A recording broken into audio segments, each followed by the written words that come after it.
കൂട്ടുകാര് അലാവുദ്ദീന്റെയും അത്ഭുതവിളക്കിന്റെയും കഥ കേട്ടിട്ടില്ലേ?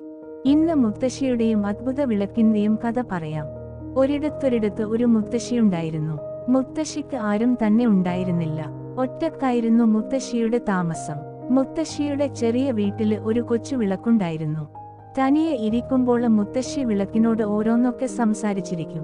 ഒരു ദിവസം മുത്തശ്ശി ദൂരെയെങ്ങോ പോയ തക്കം നോക്കി ഒരു കള്ളന് വീട്ടില് കയറി. മുത്തശ്ശിയുടെ വീട്ടില് കാര്യമായൊന്നുമില്ലെങ്കിലും അകത്തു കയറിയ കള്ളന് വീട് മുഴുവന് തിരഞ്ഞു നടന്ന് കിട്ടിയതെല്ലാം ഒരു സഞ്ചിയിലാക്കി തുടങ്ങി. അപ്പോഴാണ് മുത്തശ്ശി തിരികെ എത്തിയത്. വീട്ടിനുള്ളില് അനക്കം കണ്ടതും മുത്തശ്ശിക്ക് കാര്യം പിടികിട്ടി. ഇനിയിപ്പോൾ എന്തു ചെയ്യും? ഉടനെ മുത്തശ്ശിക്ക് ഒരു ബുദ്ധി തോന്നി. മുത്തശ്ശി ഉറക്കെ വിളിച്ചു ചോദിച്ചു, "പൊൻവിളക്കേ, ഇന്നെന്തു പറ്റി?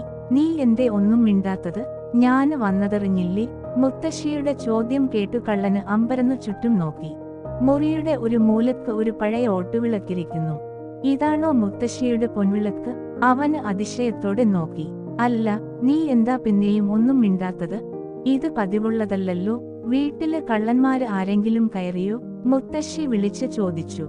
"ഷാടാ, ഇതിന് വല്ല അത്ഭുത വിലക്കുമാണോ? ഇത് മിണ്ടാതിരിക്കുന്നത് എന്നെ കണ്ടിട്ടാണോ?" മുത്തശ്ശിക്ക് സംശയമായി. വല്ല ബഹളം വെച്ചാലോ?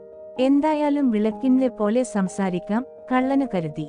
"ഏയ്, കള്ളനൊന്നും കയറിയിട്ടില്ല മുത്തശ്ശി," കള്ളന് വിളിച്ചു പറഞ്ഞു. അതോടെ മുത്തശ്ശിക്ക് ഉറപ്പായി കള്ളന് വീട്ടിനകത്തുണ്ടെന്ന്. മുത്തശ്ശി പറഞ്ഞു, "എന്റെ പൊൻവിളക്കേ, ഇതുപോലൊരു ദിവസം ഒരിടത്ത് ഒരു വീട്ടില് കള്ളന് കയറി. അവിടെയാണെങ്കില് ഒരു പാവം മുത്തശ്ശി മാത്രമേ ഉണ്ടായിരുന്നുള്ളൂ." കള്ളനെ കണ്ടു മുത്തശ്ശി എന്താ ചെയ്തതെന്നറിയോ? മുത്തശ്ശി ഇങ്ങനെ ഉറക്കെ നിലവിളിച്ചു, "അയ്യോ, ഓ ഇട്ടി വരണേ! കള്ളന് കയറിയേ! ഓ ഇട്ടി വരണേ!" മുത്തശ്ശിയുടെ നിലവിളി കേട്ട് ആളുകൾ ഓടിയെത്തി.